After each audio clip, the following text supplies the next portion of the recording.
All right, howdy chemists. Hopefully you enjoyed the titration lab and got to experience more titration elation than frustration. As I've said before, you joined a small but incredibly wonderful and nerdy group of people who have titrated and got to experience the frustration of trying to achieve the perfect pink. So just to kind of review what titration is, I know you've already done it, but just to kind of reinforce that. Titration is a technique where you use a solution that you know the concentration of. Either you've been told or you know its concentration because you made it up yourself.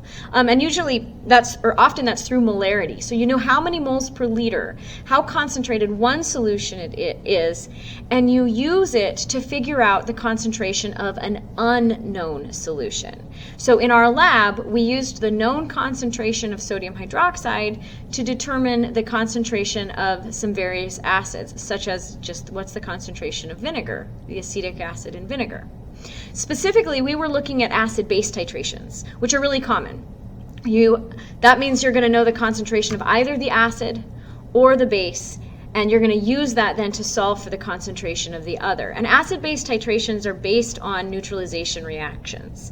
Acids and bases neutralize each other, often to make water. So we have a basic neutralization reaction here. Acid plus base makes water, and then often an aqueous salt that may still be dissolved in the solution. So for example, we had our sodium hydroxide as our base, and we were neutralizing the acid, acetic acid, and that made water, and then sodium acetate was our aqueous salt. And there's kind of a general diagram that both fits ours and kind of titrations in general. So we have our base here of known concentration. So we know its molarity. So for example, it might be like 0.4 molar. So 0.4 or 4/10 of a mole of sodium hydroxide per liter. But what we don't know is the concentration of this acid. We know how much of it we have. We know its volume, which we need to determine its concentration. What we don't know is how many moles. And so what this then becomes is a type really of stoichiometry. So we add base to our acid, and we know that we've neutralized it when we see that lightest color change possible, because we're going to have our phenolphthalein in here and it turns the light pink. And then we can use how much base did it take, volume of base. How much base did it take? And we can essentially translate that into moles of acid. Once we've done that, we can solve for molarity. Remember, molarity is moles per liter. So if I know the volume of acid that I start with, really my question is, how many moles are in there? And I'm going to answer that by, well, how many moles of base did it take? So this is a type of stoichiometry. You'll remember our earlier types of stoichiometry tended to follow this basic pattern. Mass to moles of substance A to moles of substance B, and then often back to mass. Mass being a measurable quantity. So that's from our previous ones. Titrations use molarity. So it's a measurable quantity, but here it's going to be liters, or the volume of our base. Though it could be that you know the concentration of your acid. It just so happens that our known is the base. So liters is a measurable quantity. That's something I can measure out with a graduated cylinder in the lab. And then convert that into moles of base using the molarity of the base. So I do have to know that. You can't titrate an unknown with an unknown. But once I know the molarity, I can take the volume of the base that it took to neutralize the acid, and now I know how many moles of base that I added. Then I can use the equation, the stoichiometric relationship, so that would be the coefficients, to go to how many moles of acid. And sometimes that's a 1-to-1 ratio, and sometimes it's not. So it is important to include this step where we look at the molar ratio between my acid and base. And then we actually, for titrations, usually stop there, because then once we've done, I want this part, once we've done this step here, that's going to give us moles of acid, and now we can calculate the molarity or the concentration of the acid. So let's look at a problem that's not directly from the lab, because I know you practiced several titration problems in the lab. So if 40 milliliters of 1.5 molar sodium hydroxide is required to titrate 15 milliliters of HCl, that's our acid, what is the molarity of the acid? So here's our base, sodium hydroxide. Here's our acid. We know the concentration of the base. It's provided in the problem, 1.5 moles or moles per liter. The question is, what's the concentration of our acid? And remember, to solve for concentration, we're really saying what's its molarity, right? So molarity is moles of HCl divided by liters of HCl. So we actually know the volume already. It's up here. We started off with 15 milliliters of HCl. So that's what we would have gathered into our pipette, 15 milliliters, and then we put it into our sample. We measure it really carefully. So that number is going to be the number I used right down there. I do need to convert it into liters since molarity is expressed in moles per liter, and you could do that within your problem, or you could do it first. I'm going to go ahead and do it first just so it's done. So I'm dividing this number by 1,000.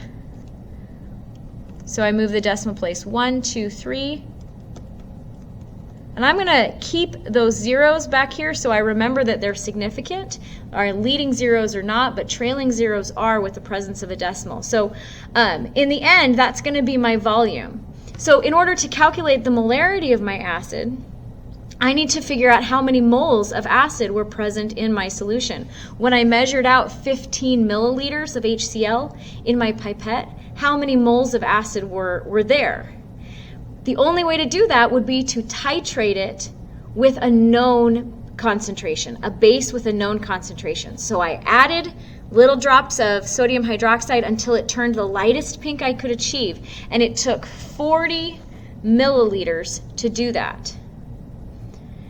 So really, the question I need to ask is, if it took 40 milliliters of sodium hydroxide to titrate, to neutralize my acid, how many moles of acid were there?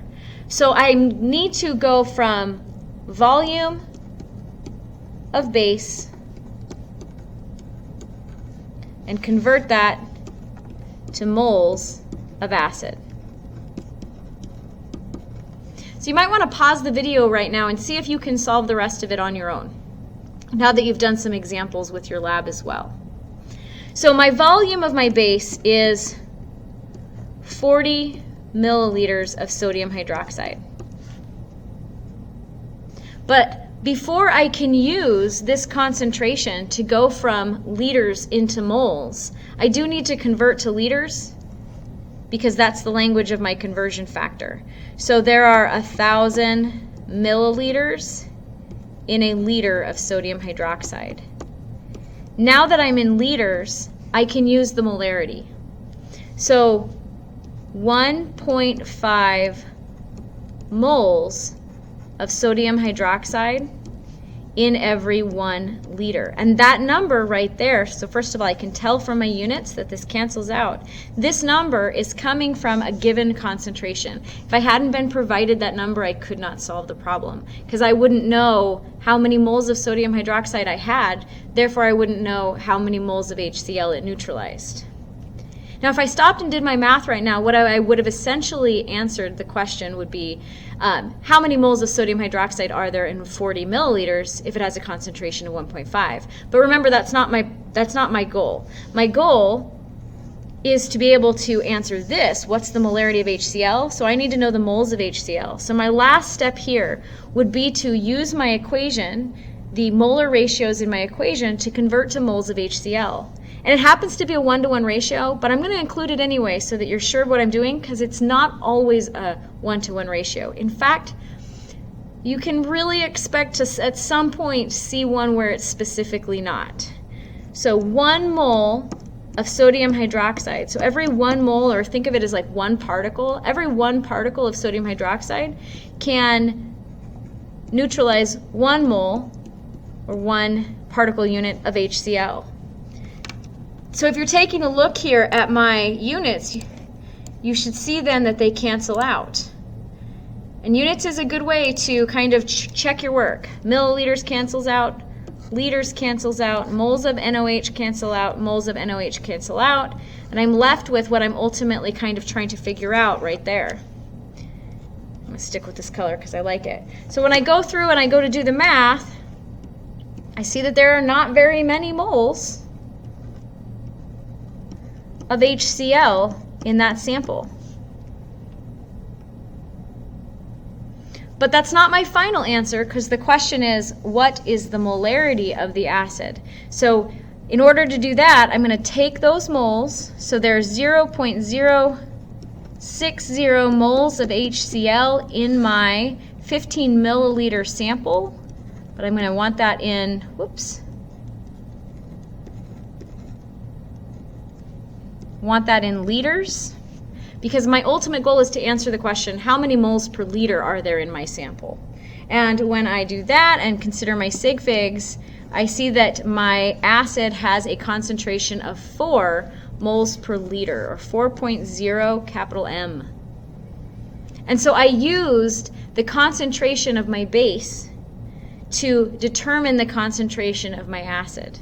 So how much base did it take relates to how many moles of base there were, which relates to how many moles of acid there were. And once I know how many moles of acid there were, I can solve for the molarity, moles per liter. So as you are prepping for future assessments, practice makes permanent. So see Canvas, the Unit 3 module, for an extra practice worksheet on titration. And as always, if you're having questions or concerns, send me an email or visit with our SI. And I'll see you guys soon.